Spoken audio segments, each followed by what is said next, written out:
Okay, so we're recording now. For anyone watching this later, I've just introduced myself and we haven't gotten into anything interesting yet. So,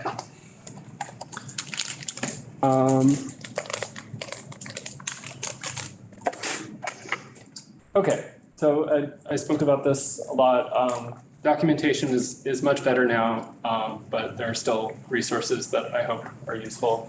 I wrote the prerequisites, like if you were actually following along, all you need to know is like a little bit of experience with Bazel, which you gained this morning if you didn't have it already. If you have Git, you kind of know Python, like Starlark is very much like Python, your favorite editor. You don't have to know anything about Go for this. We're just using it as an example, but everything that we're writing today is going to be in Starlark and Bash and things like that. No Go knowledge required.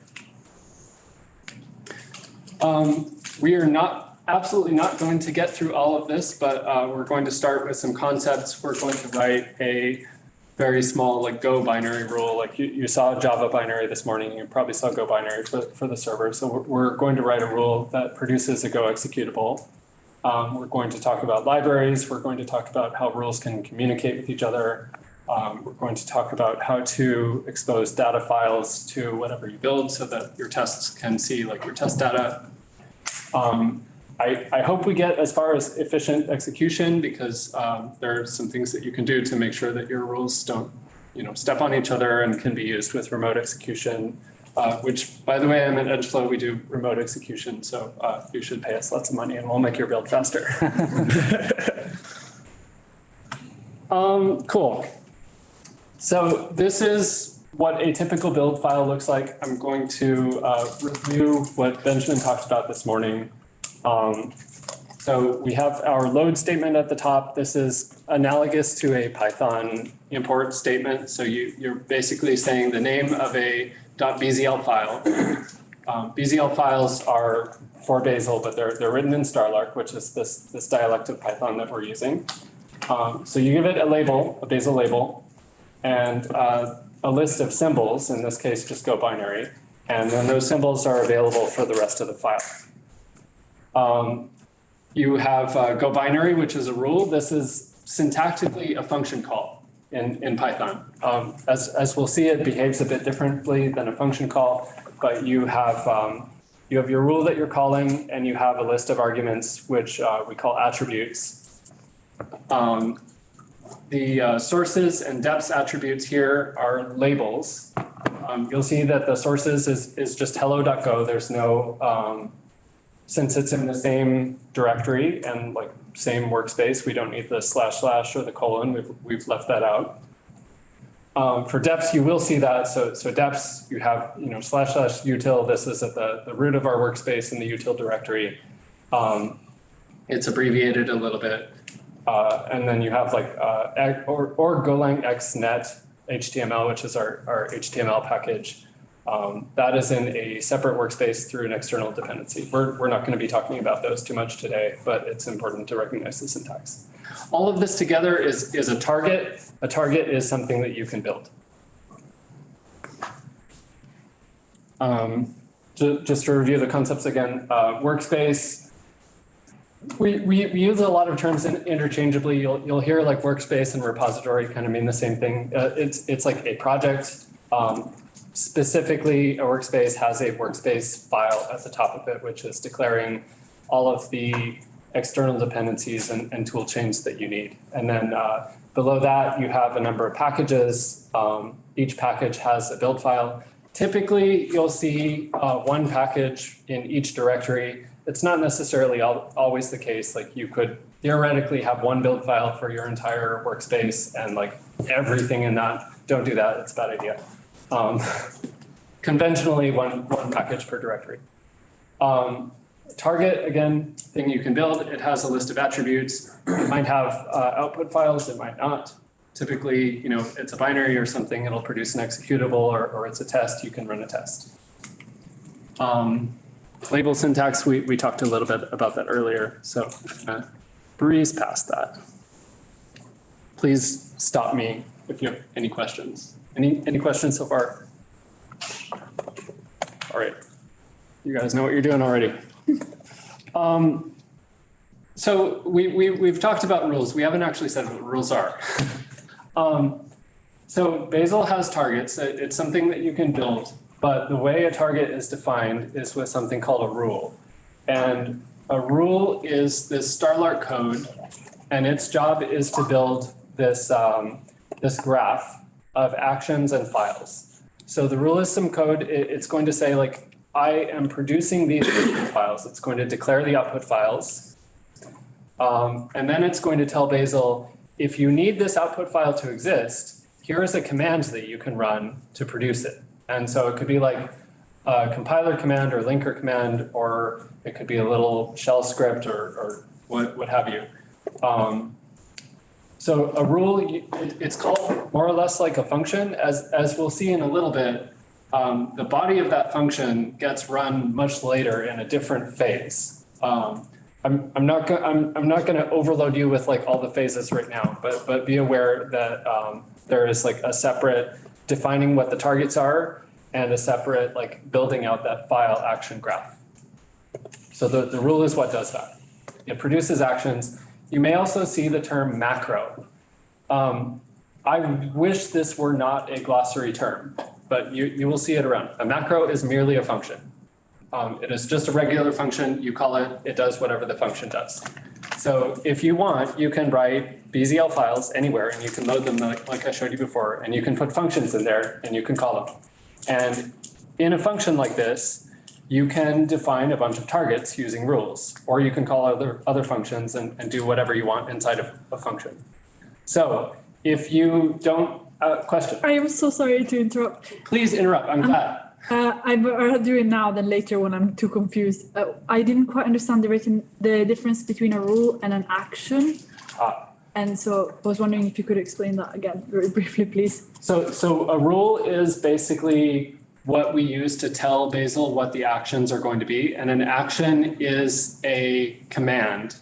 It's more than just a command because it also has like a list of input files and a list of output files.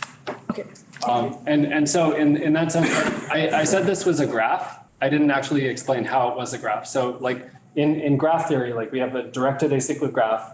Every vertex in that graph is an action, and they're connected to each other using these files. So an action has like a list of inputs. The inputs come from other actions that for which they are outputs. Awesome, thank you. Yeah. And then an attribute is like kind of like an argument to a rule. It's like a list of dependencies or a list of source files or anything else we are providing to the rule to let it do its job. So why do we want to write rules? Can we avoid writing rules? This is a good question because rules are complicated, and if you don't need to write them, then you probably can avoid it. So a rule will take a list of inputs, a list of outputs. It will declare perhaps several actions that are used to produce those outputs. It can like make up its own output files dynamically. If you have a simple case where you, let's say you have like some clever format you have decided on and you want to generate some Java code from it. You have a tool that converts your input format to your Java, and you just want to be able to run that tool. What you can do instead of writing rule is you could use a built-in rule called gen_rule. Gen_rule means like generic rule. It basically, you give it sources, you give it outputs, and you give it a command, and it produces one action that takes those inputs and produces those outputs. So if you can use gen_rule, gen_rule is pretty great for simple cases. It can run bash. You can give it a separate batch script if you need to run on Windows. It'll pick which one to use. It can do a few other things. The kind of a problem with this approach is that it doesn't scale. Like if you have a bunch of different actions and you need to like chain them together, or if you need to communicate some metadata, like some dependency information, and you need like things to feed into each other, then like gen_rule doesn't quite work. You can kind of stitch them together using macros. Again, they're regular functions, nothing fancy about them. So if you have anything more advanced, a rule is going to help. And this will become more clear as we get into the later sections. Metadata, we'll see this later. Providers. Provider is like the worst jargon term, and I'm sorry on behalf of everyone who works on Bazel. Provider is like an object in Java or something, where it just like contains some information, a rule returns it, and other rules or other things that depend on it can read that metadata, and it just like carries information along that exists outside of the file action graph. So if you need metadata like that, then you kind of have to write a rule. You can't get away with general. And also, if you're doing anything where you're like cross-compiling, you need tool chains, you need like something that is like dynamically injected.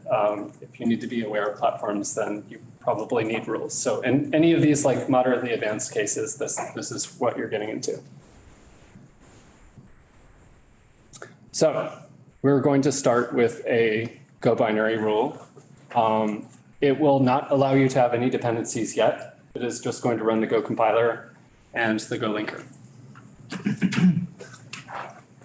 All right.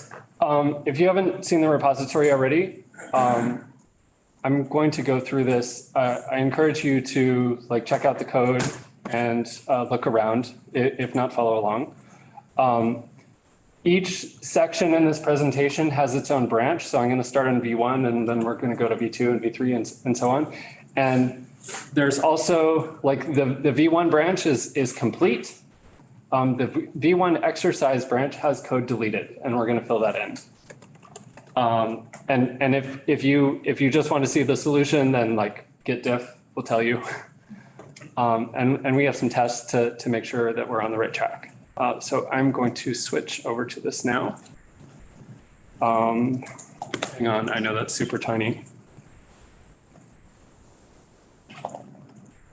I hope that is big enough because I need the terminal to be there too. Maybe we can hide this.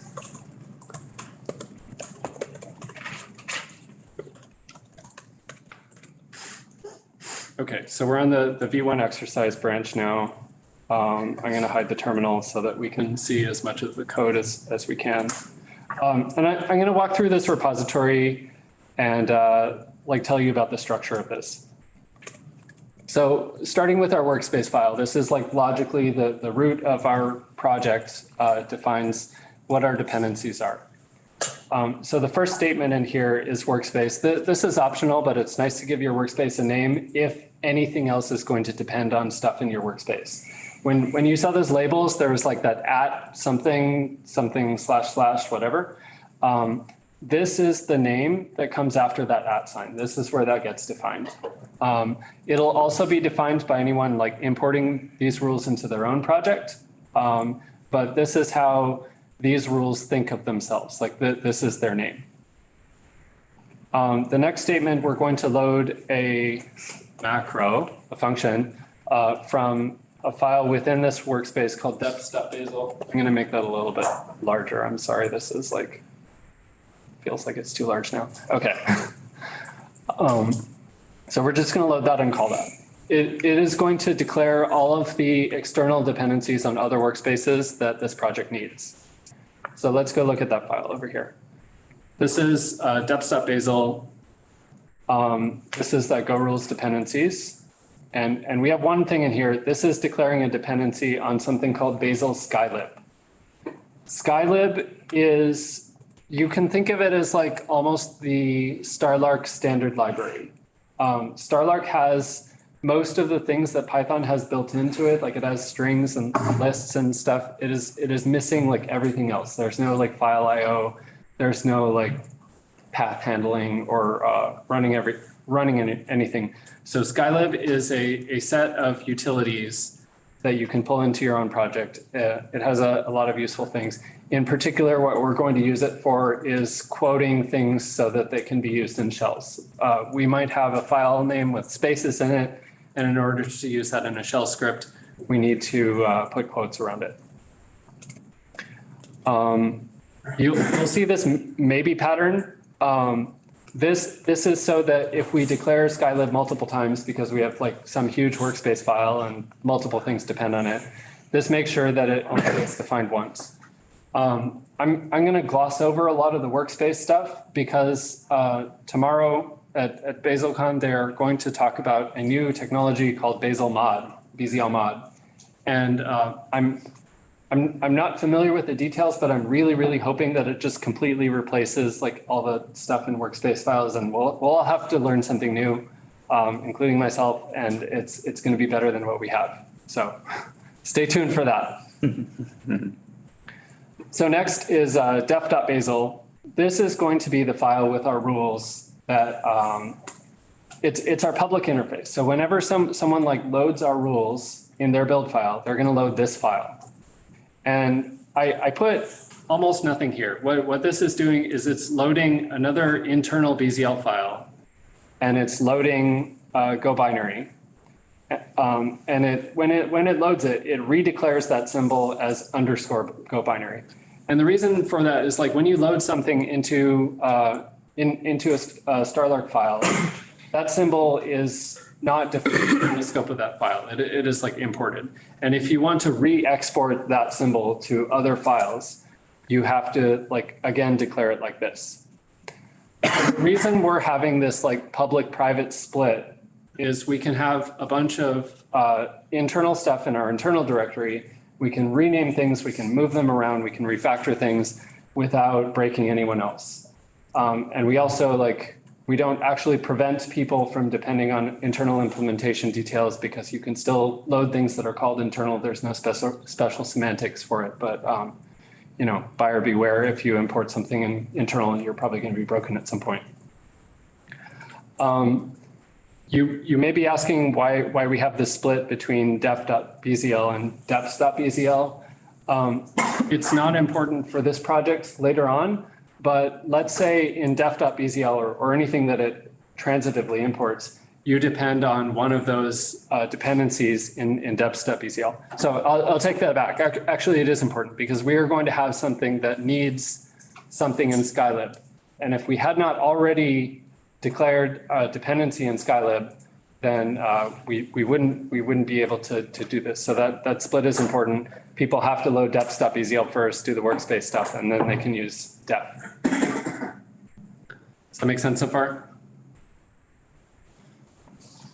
So we have our build file. This is empty. Sometimes you just want a package to exist so that the labels make sense, but you don't actually need any targets in it. That is the case here. I'm going to skip over our tests for now. I'll show you them a little bit later. In the internal directory, we have another empty build file. There's nothing here. We have a rules.bzl. This is the one where we're actually going to define our rules. We're going to fill this in. And anything you see here is like comment exercise. This means like I deleted some code. We're going to fill it in. And then the other side, we have actions. We have here's where we load Skylib. We're loading the shell.bzl file. We're loading something called shell. We have a function called goCompile and a function called goLink. And these are functions that we can call from a rule. I chose to extract them out of the rules because we're going to have multiple rules that need to compile and link things. And so it makes sense to have like a common set of functions that can do things that are like somewhat separate from rules. So this is how we get that composability. Just to take a look here at what we're doing, goCompile is taking this mysterious context object we'll talk about in a moment. It's taking a list of source files and it's taking an output file. And then it produces a compile command. There's some code deleted here. We need to declare an action. And kind of the same story for goLink. Does this make sense so far? All right, so let's start. Let's see what this looks like. I haven't given you any instructions, so I'm definitely not going to like send you off into the deep end quite yet. What I want to show you quite before we write code is the Bazel documentation on the stuff that you should actually call. So we're going to, let's see, Zoom is getting in my way, but we're going to try and avoid it a little bit. So I have a bunch of bookmarks here in the Bazel documentation. What I'm going to show you is global, and you can find these pages just by Googling for them. So this is a list of all of the global symbols that are available in Starlark files. And we want to call a function called rule. And rule is a constructor. It's going to, like, you give it, like, you give it an implementation function, which is a regular Starlark Python function. You give it your description of what the attributes should be, the outputs, if any, whether or not it's executable. And it produces, like it returns a value, which is the rule. And so when you load Go binary out of a Starlark file, you are loading this value. And so it's not actually like, it looked like a function. We called Go binary like a function. It's not actually a function. It is a rule value and it is callable.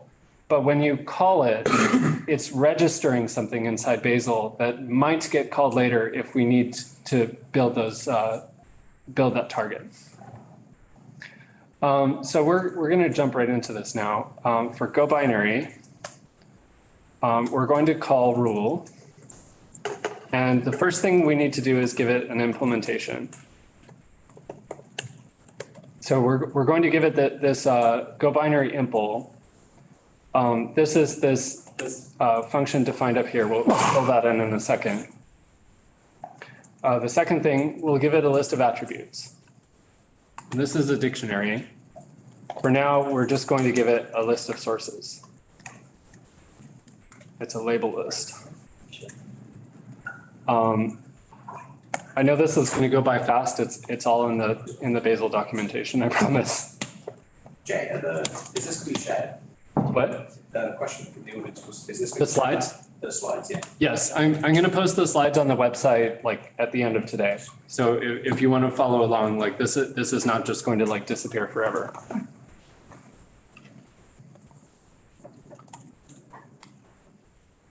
So we're going to say allow files. The reason we have to say this, normally when you say I have a label list attribute, it's going to take a list of labels and by default they can only be other targets that you've defined using rules. But in this case, we want to allow source files, and we're only going to allow files that end with .go. If you don't want that restriction, you can say allow files true. This works too. And that's it for our rule declaration. So let's look at our implementation now. So this takes this one argument called context.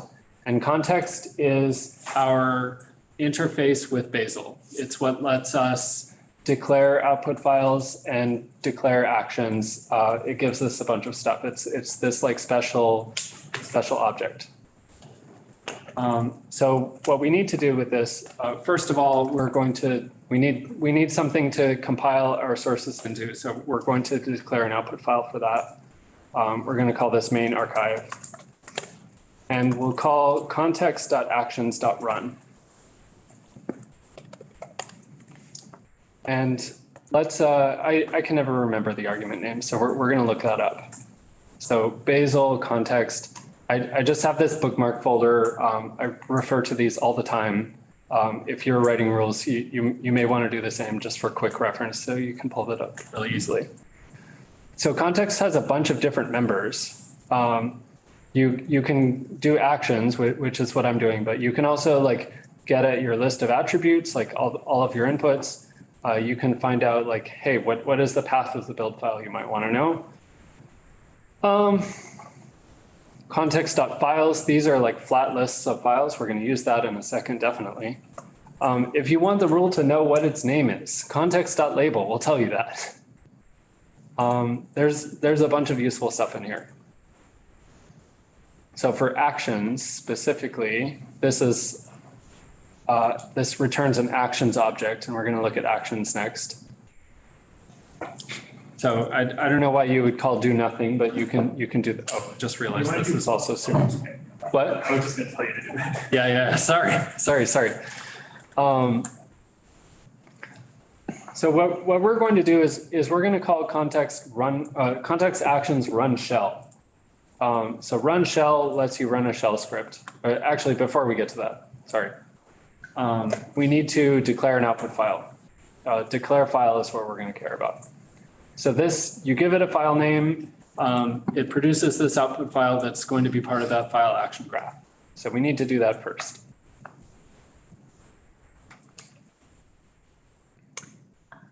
Getting ahead of myself with run. So we're going to name this after the binary because there might be multiple binary rules in the same package and we don't want them to step on each other. So just calling it like main.a would be bad. So we're going to say context.label.name, then the name of the target. And then we're going to put this in a directory just with a slash here. And we're going to call that main.a. Put that on another line so it's legible. And I showed you our go compile function earlier, so we'll call that. That will take a context. It'll take a list of sources. We can get our sources through context.files.sources. I'll explain that in a little bit. We need to give it an output, which is our main archive. All right, so that was step one. We've compiled something we need to link it to. So we're going to declare an executable file again, context.actions, declare file. And this one is just going to be named after the rule. After whatever target we're building. So we'll go link that.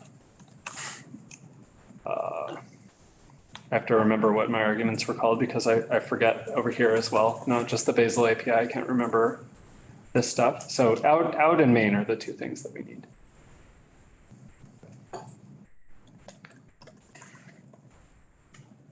So out is our executable file. Main is our main archive file. And finally, we need to return a list of providers. So remember, providers are like a bit of metadata. So we need to tell Bazel we might be declaring like a bunch of files, like a cloud of files. But when the user actually asks to build this thing, they care about the executable. They don't care about the main.a file. So the thing that Bazel is going to print when it says like, hey, I built this, is the executable. It's not going to tell you about main.a. And if you depend on this through like, you did like the test data earlier, like the run file stuff. If you depend on this Go binary, it will make the binary available, but not the main.a. So what we need to do is return a default info. Every rule should return this. We're going to give it a list, depth set of files. And depth set is another concept we're going to get into in just a second. I'm sorry there are so many of these, but I wanted to get into the code so that there's like something concrete to anchor it to when it does come up.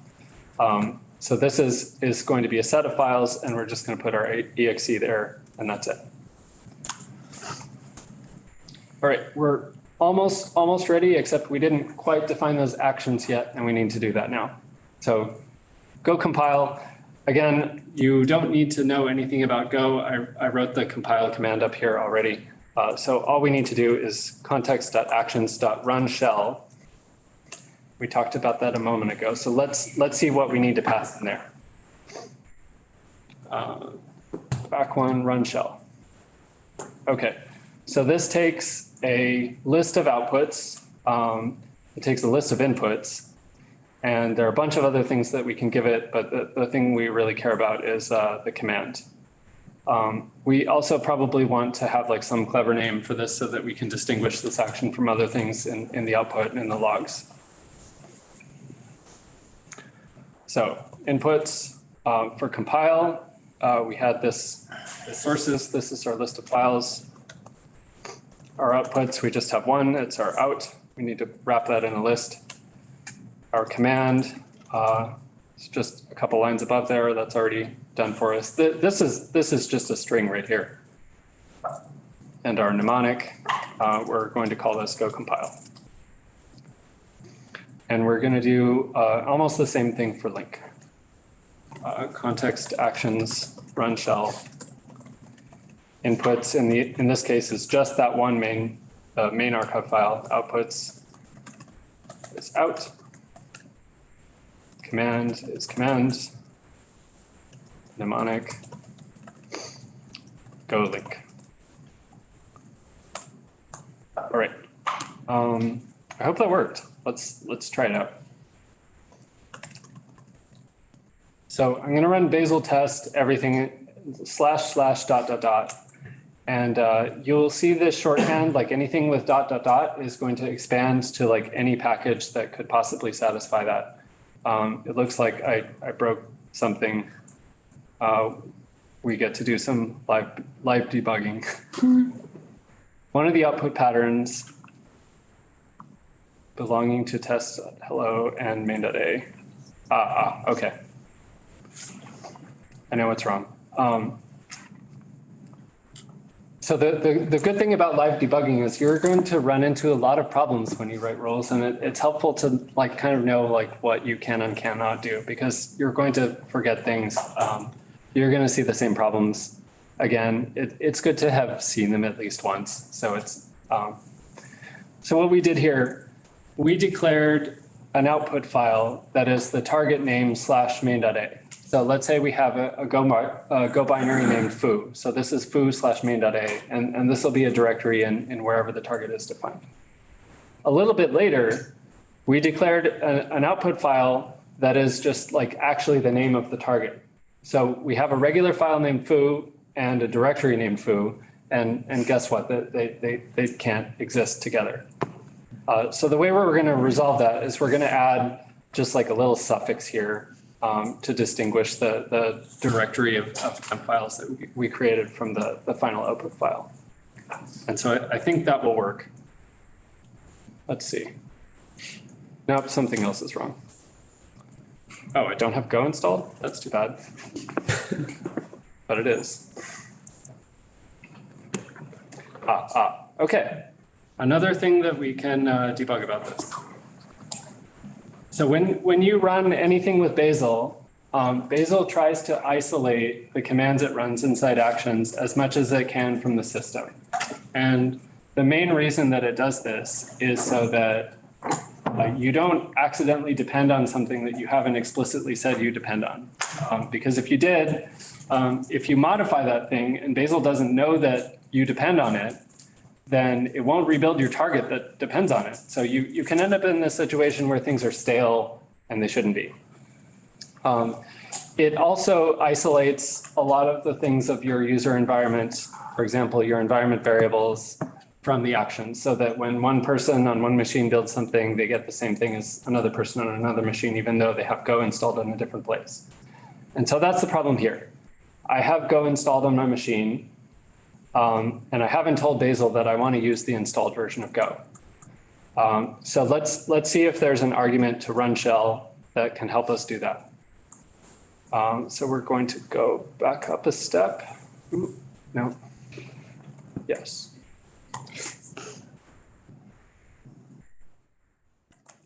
So we're going to go back to run shell.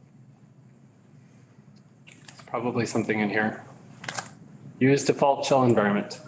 So because we actually want Bazel to know about our path and like all the things that are installed on our command, in this particular situation, because we're starting out and we're not bundling everything into the workspace, we're going to cheat a little bit and let it use stuff on our system. So we're going to use default shell environment. We'll set that to true.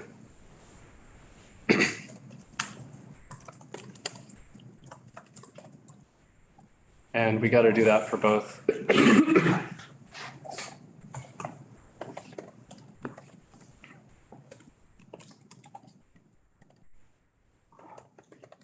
Nope, still failing. What's going on? Well, the test is failing now. The test is failing. What's in our test?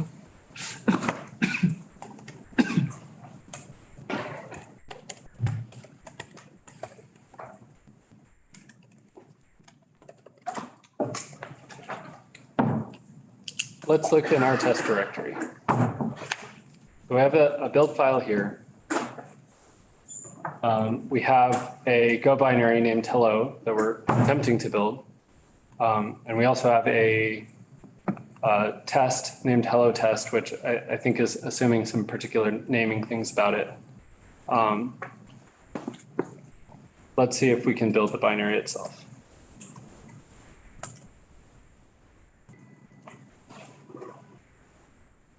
So the binary builds at least. That's good.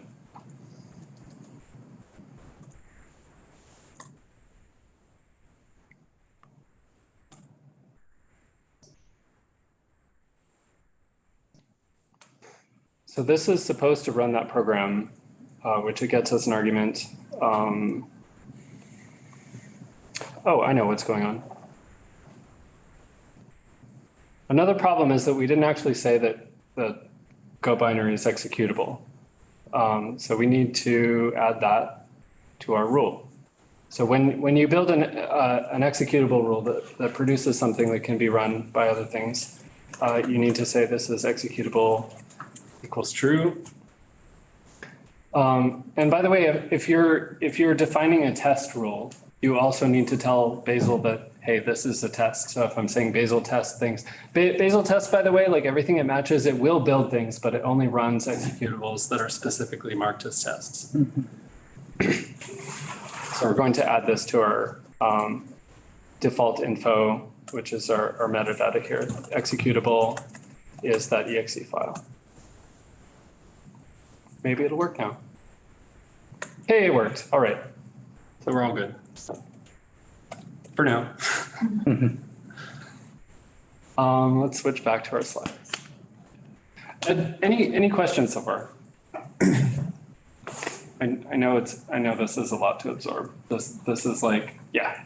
Can we make Bazel don't go inside instead of using the operating system one? Yes, you can. So the regular like rules go does this, and I think like in the like 5th or 6th section of this like series, like that definitely is possible. It requires like a lot of concepts that I don't quite want to introduce this early, but yes, it's possible and it's a very good idea. Get everyone building on the same tool chain without having to install a bunch of stuff ahead of time. Okay, so let's just recap what we went through. We looked at the workspace structure. We saw that if you're declaring a bunch of external dependencies, it's a good idea to do that separately from the rules that you're defining. It's also a good idea to put everything in an internal directory and like re-export it as public so that you get this like public interface, like private implementation separation. Lets you make a lot more. Lets you safely make a lot more changes without other people depending on them. When you define a new rule, you need to call that global rule function. Look at the Bazel documentation for how to do that. It creates this callable object. The implementation of the rule was just a regular Starlark function. It gets called later, like only the implementations for the targets that you're depending on actually get called. Most things, everything else in your repository doesn't.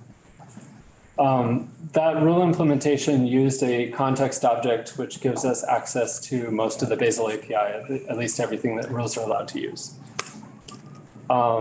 It uses context.actions. That was the main thing we looked at, and we returned some metadata. I wanted to do a quick aside and talk a little bit about what Starlark is. So I think like historically Bazel, like Blaze, like a long time ago, actually used Python, like all of Python. Yes, that's true. Okay, this was like long before I joined Google, so Actually, it wasn't. It only got removed like 2 or 3 years ago. Really? Okay. There were some Python files that it was like a WoW list. Huh. Migrations take a long time. As we saw, like rules are complicated. It's hard to get right. Like I rehearsed this a couple of days ago, and like we ran into several issues, and like they're kind of like good illustrative problems to talk about, but I actually did not plan those ahead of time. Like I would have been delighted to just have everything work the first time. So like they're complicated, and if you can like take out a lot of stuff from the language, the idea is that people won't write such complicated code. And maybe this is as someone who wants to write complicated code, this concept may be kind of offensive because it's like giving you like something that's been kind of like, it's powerless, right? It's frustrating. But like no one wants to spend a huge amount of time just like worrying about how things build. Like you want to work on the actual like business problems that you have. And so this encourages you to move complicated logic out into like the commands that are being run rather than the rules themselves. So ideally rules get simpler because of that. Consequently, Starlark is missing a lot of stuff that Python has. So there are no modules, like no imports, like we have those BZL files that are a little bit different. There are no classes, so no object-oriented stuff, no exceptions, no generators, no floats. There are floats now. What? There are floats now. Never mind. I don't know why you need floats in a build language, but I guess. Came up with some interesting use cases. You can look at the bug. Okay, cool. There are no sets. Instead, we have something called depth sets. We'll see a little bit later. There's no async. Most interestingly, no recursion and no while loops. Like you can iterate over a collection, but you can't iterate indefinitely. And they're trying to sabotage Starlark so it is not Turing complete. Maybe there's like some backdoor where it can actually be Turing complete. But they're trying not to make it a general purpose programming language. You might also see like build and workspace files, they're a little bit more limited in what you can do than like the full language that you get in BZL files. So build files and workspace files, you can pretty much do two things, load and call a target. If you need to declare like a bunch of related targets, you can still do like a list comprehension. But you certainly can't do like an if statement. You can't define functions or whatever. Like the build files are supposed to be very declarative. They're just much more limited. All of the logic you put in BZL files separately. One cool thing about this is like after you load a file, everything in the file gets frozen. So let's say in your BZL file, you have a list of something. You say like foo equals like, here's my array. It's like, A, B, C, D, whatever. If one build file loads that list and attempts to modify it, that modification will not be seen by other build files that do the same. In fact, when you try to modify it dynamically, the Starlark interpreter will stop you. It'll say like, hey, this thing is frozen. It is immutable. And what this lets us do is like Bazel can read build files and the BZL files that they load, and it can evaluate them in parallel without any kind of locking. So this is one way that Bazel lets you scale up to a very large repository. If you are interested in using Starlark for something that is not Bazel, if you have a need for a language like this, there is a standalone interpreter written in Go, written by a friend of mine. It is available on that Google Starlark Go GitHub repository. Kind of fun to play around with if you just want to learn the language a little better too. We're going to talk about phases. So Bazel builds everything in conceptually 3 phases. You have your load phase, your analysis phase, and execution phase. So the job of the load phase is just to declare all of the targets. So you have your Go binaries, your Java binaries, your tests, whatever. And this constructs a graph of targets. Again, this is a graph. Each vertex in the graph is a target. The edges are dependencies between them. So the load phase, you have your command line, Bazel build, whatever. It is going to read the build files that it thinks are relevant to that. It'll build, it constructs that graph of targets and like everything else they depend on. So at this point, we have not run any of the code in the rules yet. This is just the load phase. We're just like making sure all the labels refer to things that are declared somewhere. This all happens on your host machine, by the way, just on your local machine. It's not distributed. It does happen in parallel. It can be cached in memory. By the way, if you see like Bazel, it's like starting server. It takes a couple seconds the first time you run it. This is why it starts a server, so that it can cache this graph, this loading graph and the analysis graph later. So it stays in memory. The server will stop on its own after some idle time, but it's nice to speed it up a little bit. Analysis is, yeah, oh, question, I'm sorry. Sorry. So just to kind of clarify to make sure I'm a little confused. For the load phase is basically like you're preparing everything. Yeah. Right? It's like not a packaging, but like just preparing. Like when you're cooking, you put your food and your utensils ready to go. So it's kind of like This is like getting the stuff out of the fridge. Okay. And like checking your recipe, checking to make sure that you actually have everything. You don't have to go to the grocery store. Nice. So like in that analogy, analysis might be like you're actually like chopping and peeling things, like you're preparing. Oh, cool. Yeah. And then execution, you're actually cooking it. Okay, nice. Cool. Thank you. Sorry, just wanted to mention. Sure. So analysis is where we're going to build that file action graph. And to do that, we're actually going to run the rule implementations that we that we defined earlier. So at this point, like Bazel knows which targets it needs to build, but it doesn't actually know anything about the files inside or the commands that it needs to run those. So it runs the rule implementation, that Starlar code with the context object, and at the end of that process, it produces that file action graph. So again, we've just done. I like this analogy. We've done our prep work. We're chopping everything. We haven't actually like turned the oven on. Rules again are pretty limited in what they can do. We talked about limitations of the language itself. But rules also have their own additional limitations. So rules can declare output files. They can declare the actions that produce them, the commands. Rules can access any of the attributes that were given to them for the current target. They cannot access attributes for like other targets that you depend on or like other targets elsewhere in the workspace.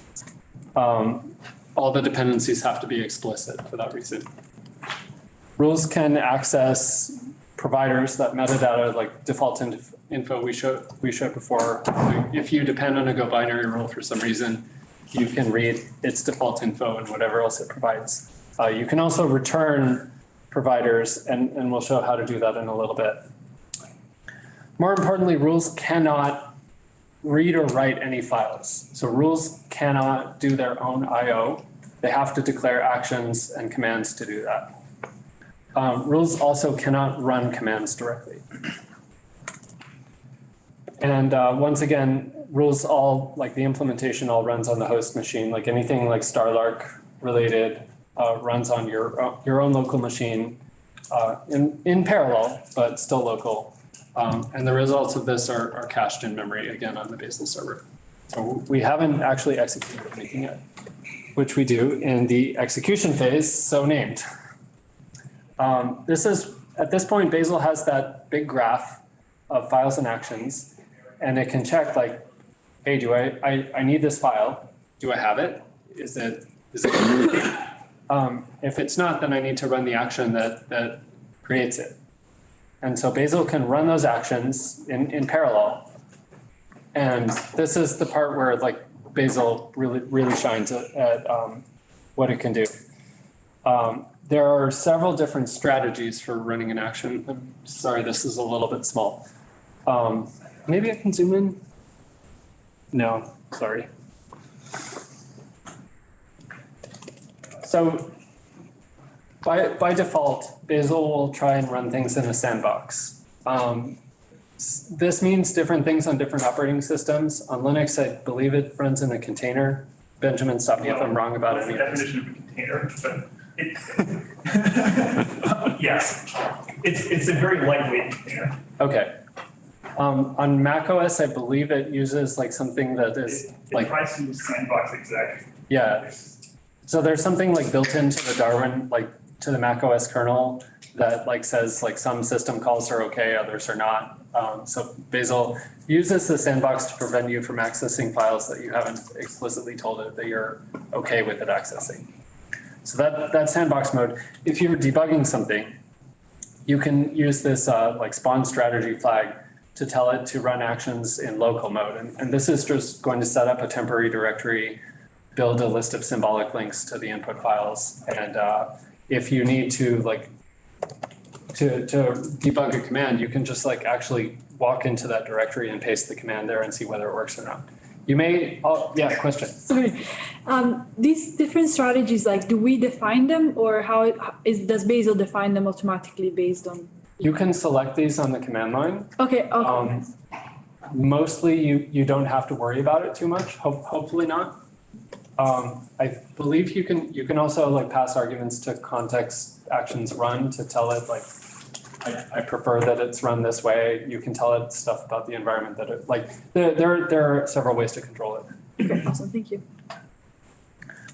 Of course, mSlow does remote execution. So our favorite way of running things is on another machine that is not yours. So you can run stuff in the cloud using a remote worker. So the idea with this is that you have, perhaps several hundred cores worth of VMs, maybe thousands of cores, maybe tens of thousands of cores worth of VMs running in the cloud somewhere. And you send like commands and inputs using something called the remote execution protocol, which is defined as part of Bazel. And that set of machines runs those commands in parallel. So, if you're building a web browser or something, you need to build 10,000 different things. That can be done in parallel very, very quickly.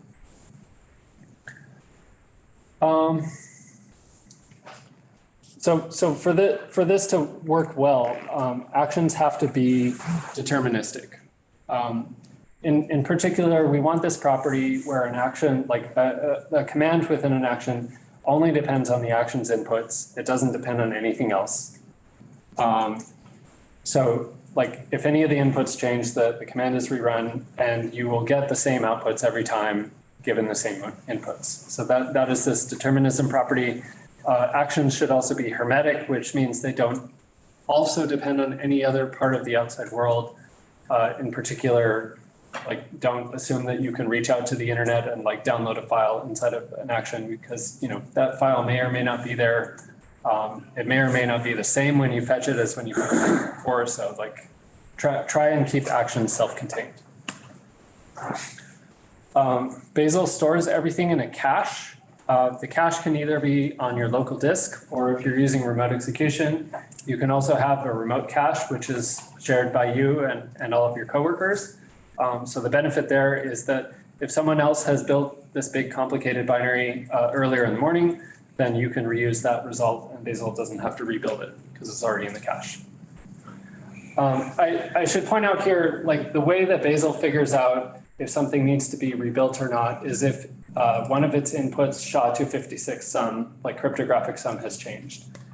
If you've used make before, make only looks at the timestamp of something. It says like, are all of the inputs older than this like cached output file that I have? If yes, then I can reuse the output file. If no, then I have to rebuild it. Timestamps are really kind of finicky because like, let's say you're using a system that checks out files out of a repository and it also saves metadata. So it saves the timestamps. Like you can get in a weird situation where like things are different ages, like who knows, right? The cryptographic like SHA-256 sum really tells you, is this thing the same as it was before or not? Like very much yes or no.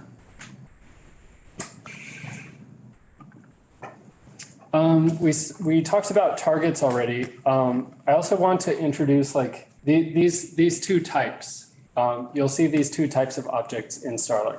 So a file is the thing that context.actions.declare file gives you. It is like Starlark's representation of an input or an output file.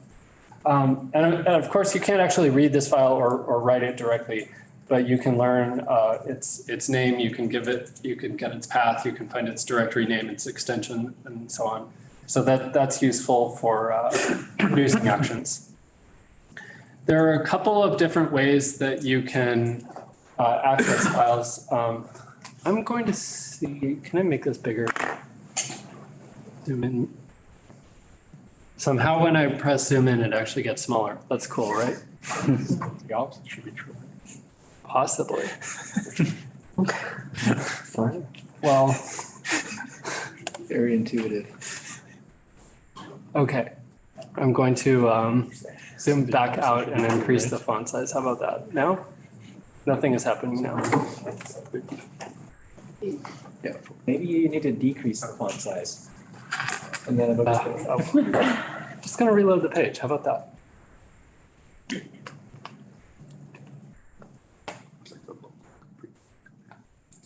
Reset zoom. Come on.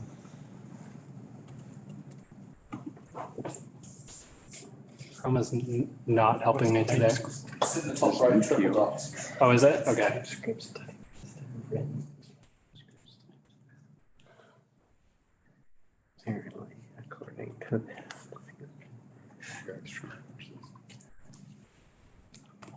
Okay. Is this also just not doing anything useful? Cool. All right. I'll just talk. Computers having failed me today. The next workshop is What? slides for 2 hours. Yes. I would attend that. So we looked at that context object that we got with the rule, and context is your API to Bazel. It has like a couple of shortcuts that you can get. So there's like context.adder, which lets you access any of the attributes for your targets. And many attributes are lists of labels, so that gets translated into lists of targets. You'll get a target object for each one. But let's say you don't actually care about the targets. You just say like, I want all of my source files, and if one of the entries in there just like produced 5 files, I don't care. I just want a flat list of files.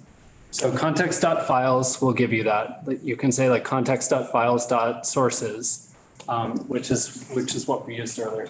If I'm at least going to present this, and then it will be slightly bigger. I'm sorry again. If you have an attribute that gives you a single file, you can get at that with context.file.attribute. If you have something that is giving you an executable, like say a tool that you need, context.executable.adder name will give you that. So it's like context.file, except also for executables. There's some like stuff that comes along with that. We'll talk about that in a little bit. Bunch of other properties. Yeah, I think that covers most things. I have a question. Yeah. So for something like, with the declare file, files, and file, like which one would you use for something like package lock JSON, which is like sometimes checked in, sometimes not, but it's a generated file that like you might want your build system to build out? I don't know if that question makes any sense. So if it is like, I don't know that much about like that specific file, but Yeah, it's a file that's, so you have like, you define dependencies in a package JSON, and then you run some command that generates a package lock JSON that has like the version numbers declared. yeah. And that's the idea, and sometimes people check that file in so that those are essentially pinned. So you want like some metadata to be available to like the entire system.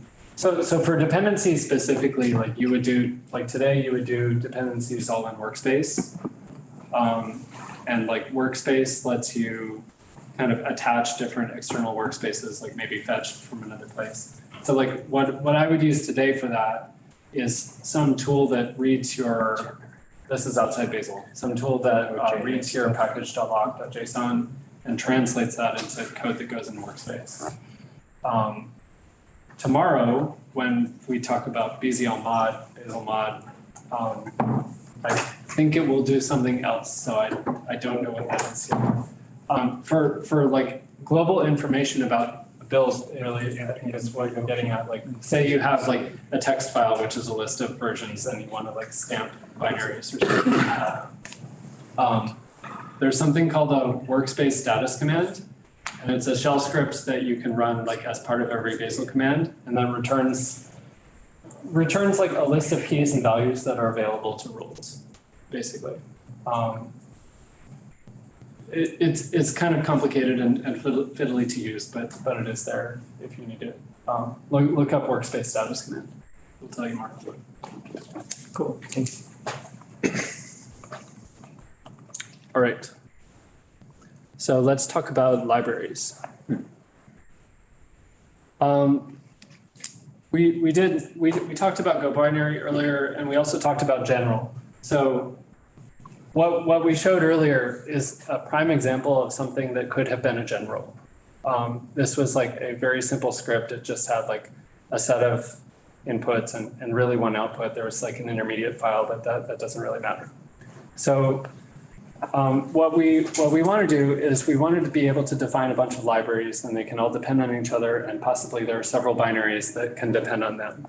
And to do that, we really need a rule. So we're going to define a new rule. We're going to go back into the code in a second and write a Go library rule. And to make this happen, like Go library needs to communicate between different Go libraries and more importantly, to whatever Go binary depends on them. The reason for that, each Go library is going to have its direct dependencies, but it won't know about like its transitive dependencies out there. And the same is going to be true for Go binary. But when we go to link the Go binary, we actually need all of those transitive files, right? We don't want to pass like an enormous list of depths to every Go binary. And to communicate that information, we're going to use a provider. We're going to define a provider called the Go library info. It's going to be like kind of an object that just carries that information with us. One other thing to talk about before we get into that is depth sets. I promised I get to these. Depth sets are Bazel's way of representing that type of dependency information. So you can represent like one of these providers for everything in your dependency graph.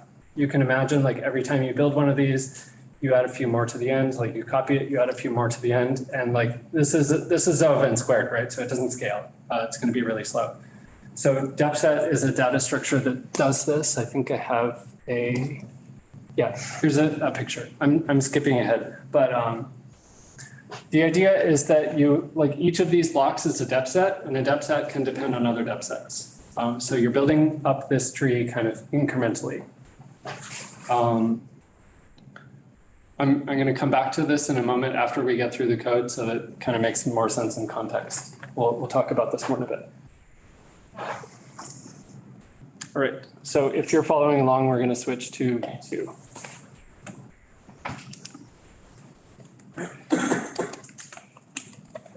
I'm going to throw away all that hard work that we just did.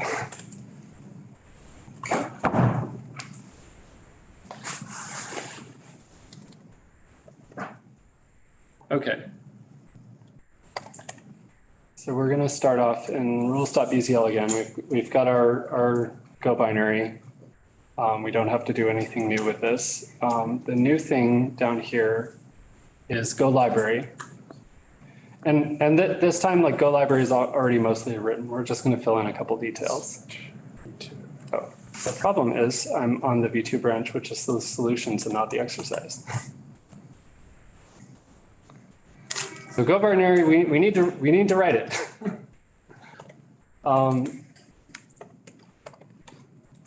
So we're going to have our rule again, and the implementation is that function area up above, Go library impl.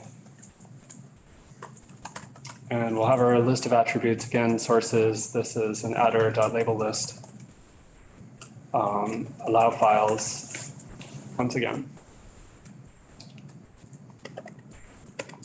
We're going to give it an import path. In Go, we have like the strings that we import from Go files are Bazel labels. So we need some way to map between them. So this is going to be an adder.string. It is just like a free-form string that anyone who's writing a build file can fill in. And we're going to say this is, I believe the term is mandatory. So this has to be filled in. It can't be omitted. The other thing we're going to add is depths. And you saw depths earlier, like conventionally, it's always called depths. So this will be our list of libraries that this library depends on, that it imports. And these all need to be Go libraries. They can't be Java libraries. So we say a list of providers. Those rules, whatever we depend on, must return providers. And the provider that we care about is Go library info. Before we get to the implementation, I skipped over this. There's a new file here, providers.bazel. So this is where we actually define that Go library info thing. So we call this provider function. This is like a global thing that's available to Starlark. And we assign that to a symbol. And we actually don't really need to fill in anything at all here. We could just like say provider and just call that and we're done. But it's nice to write some documentation for our users to tell them what to expect here. So this is going to be like an object. It has two fields. One of them is info and the other is depths. So info will be a struct. Struct is an object essentially. It'll have that import path we talked about earlier. It'll have the output file for that library. And then depths will be a depth set of everything transitively that the library depends on. So we're going to see that in context in just a second. So our rule implementation, we're going to, I believe this time we have a function to declare our output file for us. So let me check what that name is. Yeah. So we're going to call this declare archive function. We just give it our import path. I like to use keyword arguments for everything because I don't know, there's something about writing Starlark code or like Bazel code where like the order of the arguments, like it doesn't really like, you can't really figure out what the order should be. So it's kind of nice to be able to just like put them all by name. We're going to assign this to a variable. We're going to call go compile again to define that action. And that will take our context.files.sources. Now we know what this means. And that should produce our archive. And now we need to return the providers. So as before, we're going to return a default info provider. Every rule should return one of these. And we'll give it a list of files, which in this case is just that archive. That's all we need to do for this one. We also need that Go library info. So we're returning this list of providers. Remember we had info was something or other and depths was something or other. We're going to fill these in one at a time. So info, we're going to give it a struct. Starlark has this thing that Python does not, and it's called struct. Struct basically is something, it's like an object. It takes the place of an object because we don't have classes. It doesn't have methods, but it has like a list of like properties, a list of keys and values. And this is all dynamically typed, so we figure out what we need to put in there by reading the documentation instead of letting the compiler tell us. This is in providers. So we're going to put two things in here, our import path, just context at our import path, that string, and the archive file. And that's it. And for depths, we want to carry like not only the info for this particular library, but for everything it depends on. So we need a depth set here. This is going to have two parts. There are the direct dependencies and the transitive ones. So direct, we're going to use a list comprehension for this. This is Go library info.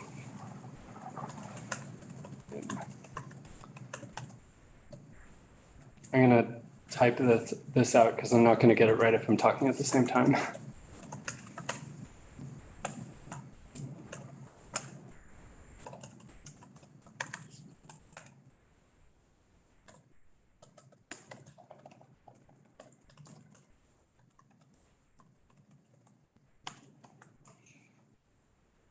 Okay, so Python has this, Python has list comprehensions. I don't know how many of you have seen these in other languages, but it lets you iterate over a list of things and like run an expression for each one of those and produce a new list of things. So we want like for our library, we want the Go library info .info values for each of our direct dependencies. And so we can get our direct dependencies through this like context adder deps. And each one, like this is a list of targets. We talked about target objects before. So we iterate over that. Dep is the local variable for each one of those. Within a target, we can get any particular provider using this like subscript notation as if it were like a dictionary or an array. So dep sub Go library info is like it's Go library info, this thing. And we want this info field from it, this struct. So that gives us our direct dependencies. To get the transitive ones, the transitive, rather than being a list of Go library info, this is a list of dep sets containing Go library info. So this one, same expression, except this is a list of those deps. I realize like this kind of recursion is always a little bit hard to absorb. Does this like kind of make sense? I feel like I've lost people. Anyone have like questions or thoughts? Yeah. Why are both needed, the direct and the transitive? I'm wondering like who calls are needed. Yeah, let me show you my diagram on this. Where were my slides? My slides, oh yeah. This is super small. I'm gonna draw on the whiteboard so it's a little bit clearer.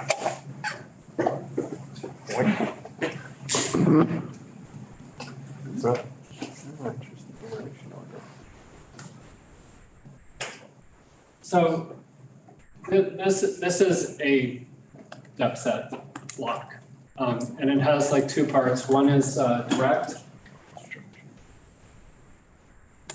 and one is transitive.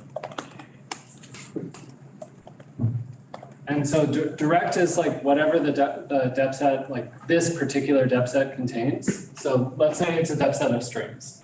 We're going to say this contains maybe there's a marker that's a little brighter. Purple, maybe? Yeah, okay.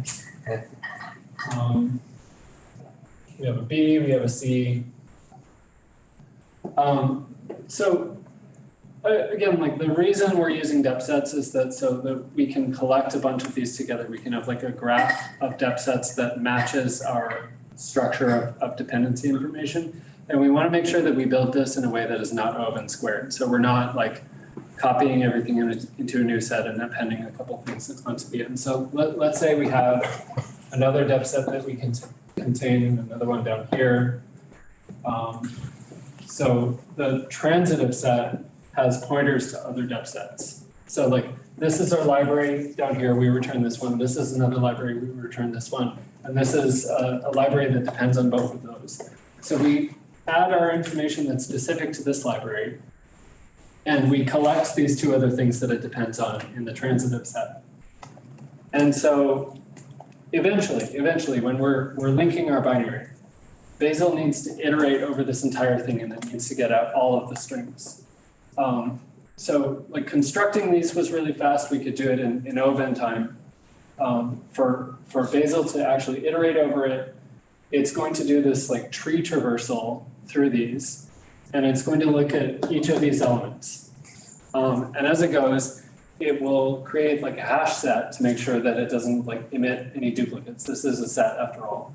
And then it will give you a list back, or it will like do its own iteration in general. Does that explanation kind of make sense to you? I guess it's like transitively. So let's just say it's like it had many levels. It's interesting that the transitive is able to do all those sub levels, but then like you need another call for the directs, right? I guess right. Conceptually to me. So like the direct is just like the element that this block contains itself. So the direct is like strings, The transitive is like other depth sets. Like if you only had direct, then if you were saying like, give me the elements from these other depth sets, then you're back to event squared.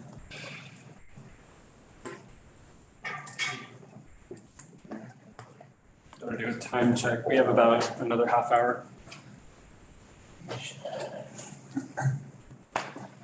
All right.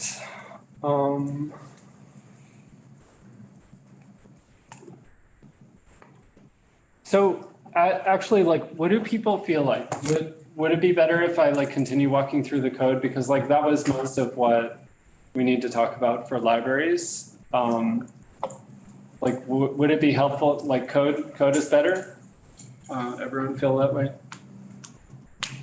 All right, hearing, Like talking. talking is good? Talking's good. Talking, My vote's for talking. all right. What I would like to do is like fast forward a bit to efficient execution, because this is like kind of tips, like good practices in writing rules, and I think there's no code in that part, or at least like we can skip over that, and then if we have time, we can come back. I can ask one question. So in the depth set call one more time, how did you know the Go library info is actually in those labels? How did you actually know that provider? Because you're dereferencing, you're indexing and saying, give me that info. But let's just say something didn't have that.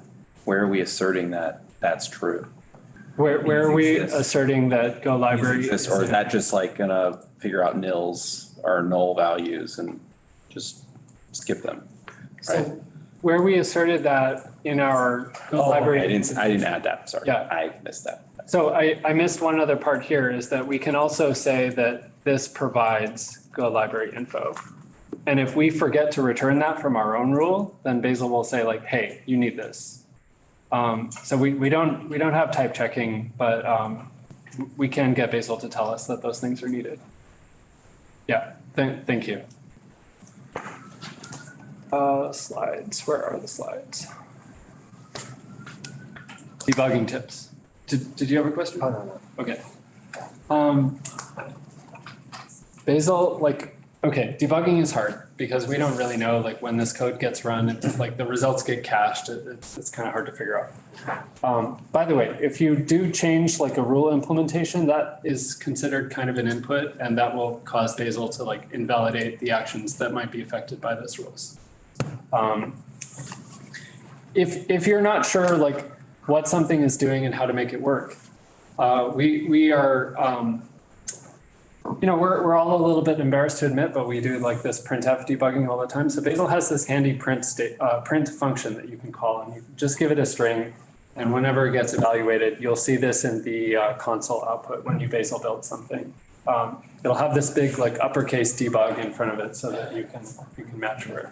Very handy.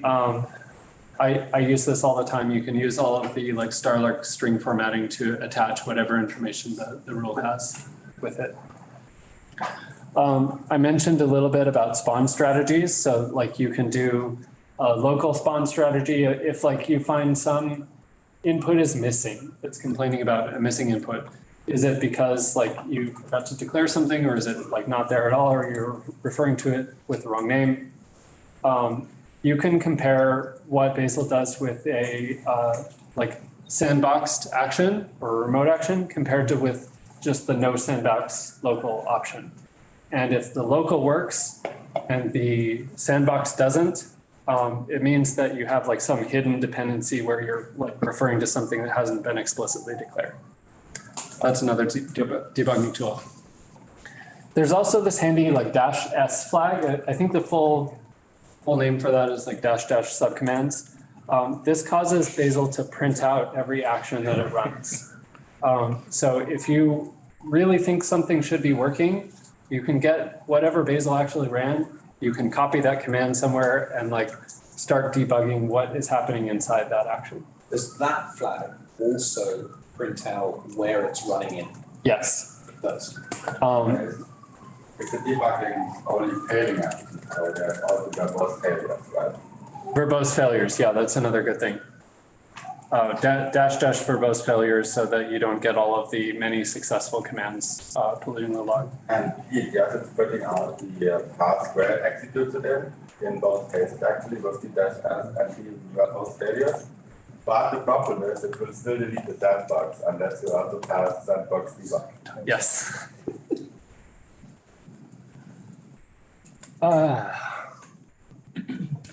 Quick question about debugging. What is the best way we can step into the Bazel rule and line by line to run and see where is the I don't believe there's any like interactive line by line debugger. I think Does that that- that's good. I think they have. Yes, good. But I'm not sure how and how good that works. Yeah, I know they have like a plugin for IntelliJ and VS Code. Really? Both have, but I tried the debug itself. Sometimes it works, sometimes it's not really. And also only work for command build, but not for the command test or run. Okay. So the Starlark debugger runs during the analysis phase. Which one? The Starlark debugger, which is what they're probably referring to, where you can You mean the IntelliJ? Yes, in plugin? IntelliJ and in VS Code. Okay, If you're running it again, Bazel might not have analyzed, so there's a chance that Bazel just use the analysis cache. or you need to clean the cache to run it again. You need to clean the analysis cache. Okay, okay. Yeah, remember everything in an analysis is cached in memory. Uh-huh. So that if you're debugging something that's already like reused in the cache, the code won't run. Mhm. What do you do if you actually want to test these rules? So what I have in this repository is something like really simple, which is I just declared a bunch of targets that used the rules, and I didn't have complicated enough logic where I would have a bunch of uncovered code. So if you have a bunch of targets that use the rules and you can build those targets for very simple cases, like that's pretty good. Let's say you want to do unit testing. So we talked about Skylib earlier. Skylib has this unit test module, and you can use this for a few different things. There's like a unit test thing for Starlark functions, like we're just talking about regular functions. You call it with a bunch of values, you make sure it does whatever you expect. You can define analysis tests for rules. You basically wrap your test around a rule. It gives, I don't know how these work. Do you guys know? Analysis cache, that Yeah. is Bazel built-in. If Bazel builds something? That's a built-in special code. Oh, okay. Yeah, I mean, it basically it like makes a test where you can have the rule fail and the test will pass. Okay. And that, That's a very good thing to test, because like you really want to know, like I'm checking for something and like the rule must have this, but I can't check that statically. So like if you want to check that something fails, like, which is a good thing to check in tests, analysis tests, I think, is the only like practical way to do that. either that or, well, run them in a mock workspace. Yeah. Yes. It's not try the other thing first. So the rules go test did this. This is another thing I put this as the last bullet for integration testing. Rules go, like the real production rules go, has this integration test rule which creates a Bazel workspace in a temporary directory and actually like runs Bazel there, like in an action, and like checks its output. So that is not a general purpose tool. Like you would need to write something that makes sense for your rules. This has a bunch of Go specific stuff, but it is an idea where you can implement an integration test like this. You can reuse the Go rules for that, the Go library infrastructure to run base integration tests. You don't Okay, have to invent your own integration test framework. I didn't realize that had gotten general enough where it's practical. That's good. I think it has, and there's also one in Python. Okay, so you heard it here, like use this, and if there are bugs, then file it against that repository, and good thing I'm a maintainer of that at the moment. Sounds there. Data and run files. We're gonna skip straight ahead to execution. No? You want to know about this? We can talk. Yeah, Actually do, yeah. yes, okay. Great. quickly.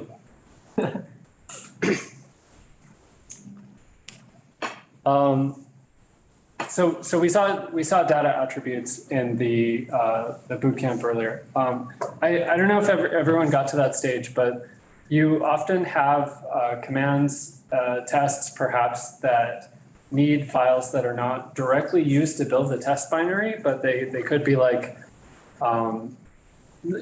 test data, or perhaps it's a template or a certificate or something that your binary runs and kind of gets like carried along the ride. So you generally define a list of files with a data attribute. So you add a data attribute, an attribute named data to your rules, and you carry these files together in a run files object. I'm gonna go through this like blazing fast, and I'm sorry, but I promise I'll post the slides later, and the sample code is gonna be all there too. You can create a run files object that has like a list of all these files. Like it's basically the same as a dep set, although it's different for some reason. You can return the run files through that default info provider. We saw that earlier. You can combine multiple run files objects with run files.merge. That's kind of like building a new dep set with the transitive. You can let users add to that using the data attribute. Actually getting at run files. This is probably the important part, and I don't have a simple answer for this, sadly. So if you're running a test, for example, the test is going to run in a directory that Bazel has created for it that looks very much like the Workspace root. So it'll run in a directory that's like structurally similar to the Workspace root, but it will only have access to the inputs, whatever the inputs in the run files were for the test. So in simple cases, you can access a run file by just like whatever the path from the Workspace root to that file you expect it to have, like you can just use that path in simple cases. Where this gets complicated is if you have, you're accessing a file in one workspace from another workspace. So it's like an external dependency, or I think this works a little bit differently for tests and actions. It also works a little bit differently if you're like Bazel running a command. And it also works differently if you're using Windows versus anything that's not Windows, because you may or may not be able to create symbolic links on Windows depending on. Yeah, so on Windows, I guess like still, no? They changed it. Oh, there's a flag to check. Yeah. Oh, okay. It requires to run it up. It will create a run test manifest as well. So You no longer need to be an admin on Windows to create symbolic links, but almost nobody in the using Bazel community knows enough Windows to know that. yeah, the Bazel community needs more Windows experts. Yeah, I wish I knew. So older versions of Windows, and I think like perhaps still currently, unless you set a preference, you cannot create symbolic links unless you have administrator privilege. So Bazel, rather than creating symbolic links, will create a manifest file that maps what do you expect the run file path to be to the actual path. So the moral of all of this is that use a library. There are libraries for different languages that map like what do you expect the run file path to be to its actual path. So in Bash, there's like something built into Bazel that you can load, and you can call a function called rlocation, which gives you the run file location. There's one for Go that's part of rules Go. There's something for Java, C++, and so on. Use a library, let them deal with it. This is also especially true if you're using Bazel mod, where paths just don't try to get past there. Yeah. There's an entire talk about run files and Yeah. Oh, good. We're going to learn much more about them then. more, yes. I'm going to skip the code for this. Yes, accessing at runtime. This is, I don't know if you can see the cursor. This is the name of the library for Go, but there are other libraries too.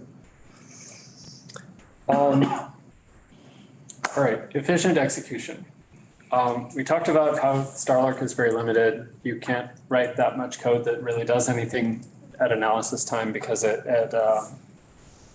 can't actually read files. Can't do much. There's no recursion either. The limitations are by design, like everything in Starlark runs on one machine. So if you have a giant repository, it will take like way too long to run. So what you want is to move all of your complex logic into the execution layer. So everything that you can reasonably do inside a command, usually you should do inside a command. And there are a lot of benefits to this too. You can do this, by the way, like we ran the Go compiler and the Go linker earlier. The Go compiler can only compile Go code. And like, there are some things that you might want to do outside of that. So for example, one of the ways you can compile and link is you can provide Go with an import config file, which is like a list of libraries mapping to the actual file names. So in order to produce such a file, you can't really write a rule that does that. So it's nice to have a little utility, a small executable program that you can run as part of a command that produces that file and then runs the Go compiler. So this is one way that you can move your rule logic out of Starlark and into a fully featured programming language. Another reason you might want to do that, shell scripts, which is like probably your alternative, right? Shell scripts, it's really hard to write portable scripts. Like generally you're writing Bash, say you're writing in Linux. Linux has a brand new version of Bash. You use like a bunch of features and then you try and build on Mac and you're like, hey, I have Bash 3.2 installed. It doesn't have anything. How do I write portable Bash code again? I have no idea. So you're building on Windows. Windows doesn't even have Bash installed. Not quite true anymore, but what's it? It might not even run on Bash. You actually have a choice of about 4 bashes, but we won't go there. Yeah, that's even better, right? Who doesn't like 10,000 choices?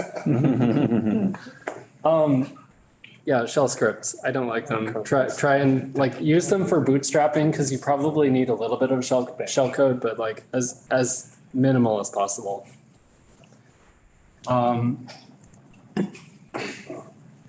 It's probably a good idea. You may have a bunch of internal rules that are not used by your users. They're used in the implementation of other rules. Also totally fine. I mentioned import config files. One of the things that rules Go uses is an internal rule called Go standard import config. And this is a rule that just gets used once. It's kind of like a singleton class in that respect. And it generates an import config file for all packages in the standard library. And this means that the builders, those little commands can like take parts of this file without like re-indexing the entire standard library for every compilation. So you may end up with a bunch of little rules like this that are used in a few places. If they don't pollute your public interface, like they can be really, really handy. We talked about avoiding shell scripts. Another reason you might want to avoid shell scripts is remote execution.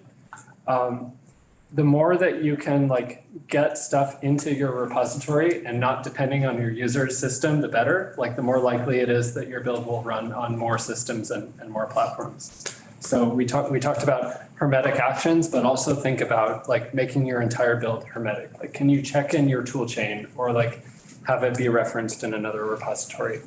All really good things. Deciding how big your actions should be.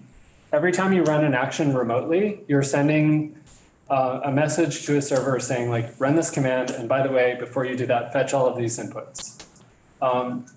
If you have a bunch of little commands that all depend on the same inputs or like they're all chained together, that can add up to a lot of overhead. So you may want to group, like be conscious of how much IO your actions are doing, like kind of before the action even starts, and group things together into larger actions so that there's a little bit less overhead. Similarly, if you have an action that is too big, that has a bunch of pieces that can be like split into smaller chunks of work that could be done by different machines, make an action smaller. I'm giving like contradictory advice here. It's very much like up to your own judgment. But you need to be conscious about it as something that you can choose. The rule there is basically the overhead of running the action must not be larger than the action itself, right? If you, for example, need to start up a JVM, which takes a second, to compile a single file, it takes 5 milliseconds, compile a bunch more files into a single action. But the general rule should be, the general rule is make your actions as small as you can without having too much overhead, because in the case of remote execution or even without remote execution, you will be able to parallelize more and get more caches the smaller your actions are. But it's nuanced, right? There's also the case where you make them too small and then you're starting a JVM for every action. There's a million times in the world, and that just dominates the build time. Yeah, and like on that thread, like there is like some support for persistent workers. Like you can have like a worker process that is running that can handle like actually multiple actions. And I don't know much about that. Like the Go compiler was fast enough that we didn't need that, but like certainly if you're building Java or Kotlin where like the compiler kind of has to warm up and it gets faster the more stuff you build, look into persistent workers. I had a question. Yeah. Integration. So this morning there was like an integration test where we had the two tools that need to communicate together. Like what would be the ideal case there without shell? So Still write it in Go and pass the pass and then execute it in Go, or I don't know. yeah, you could do it that way. Yeah. I feel like the trick is like selecting a port that nothing else is using. Oh, no, all of that. Let's just say that test works. Oh, that's all good. yeah. It's just like those small things where, I just have two tools and I need them to speak to each other. But it's like, in an ideal case, I guess we then write that very test in a higher language and then execute the pass, or like, I don't know what the ideal case is there. I haven't seen the example that Jay or Benjamin gave this morning, but one such example where you have things depending on each other is, for example, 2++ compilations, where you first compile the 2++ file into an object file, and then in the end you link it into an archive or a final binary. And you generally do want to have that as separate actions as compared to having a single action that both links and compiles. So what he's talking about though is like, we had a test where there is a client binary and a server binary, and we want to actually make sure that the client sends a message to the server and the server has a proper response. In that case, that needs to be single action because. Yeah, but like what language do you write that test in if not shell? And like, I think my answer is like, whatever language makes most sense to you. Like if you're writing like a lot of Java boilerplate, like maybe not Java. If you can do it like in a small amount of Python, that might be really good. If you're more familiar with Go, that can work too. Like it's kind of up to you. Shell works too. Like if you can write shell that is like portable enough, then also good. It really depends on your preference, right? If, for example, if I do something like that and it's just literally 3 lines of bash, write it in bash. It's gonna be fine. If it's more complicated, I usually use Python. Benjamin doesn't like that. The problem with writing a 3-line bash file is that 5 years from now, it'll be a 30-line bash file. It's weird by itself. It doesn't matter the mechanism of reading. That happens. Just be aware of very complex bash files and avoid them. Just don't start. That's the only way. Yeah. It's like cooking. All right, that's fair. Okay, that helps. Yeah. So I'm gonna wrap it up here. We have like 5 more minutes before the happy hour starts downstairs. Does anyone have any other questions? No? Okay. I will, yeah. What if the rules don't exist for like the language that you're using? So like what is the best practice? Exciting world of open source. Lower barrier to entry, starting point, like for working with a complicated build that doesn't have the existing tooling support? You can get fairly far with like generals and like macros wrapping them so that you can like specify things cleanly. I'm trying to rewrite ownership. Generals work like kind of okay. It is like a big step between generals and rules. So that's absolutely a problem. Yeah, especially We're for interested. trying out things. By the gen rule, it's gonna be fine. If you find yourself writing lots of these gen rules in macros and they get quite complicated, you probably want to switch to an actual rule, but starting out with a gen rule is perfectly fine, especially for experimentation. Sometimes if it's just a one-off target, it might not be worth it. For it to be a bullet out, unless you have to support multiple platforms in this general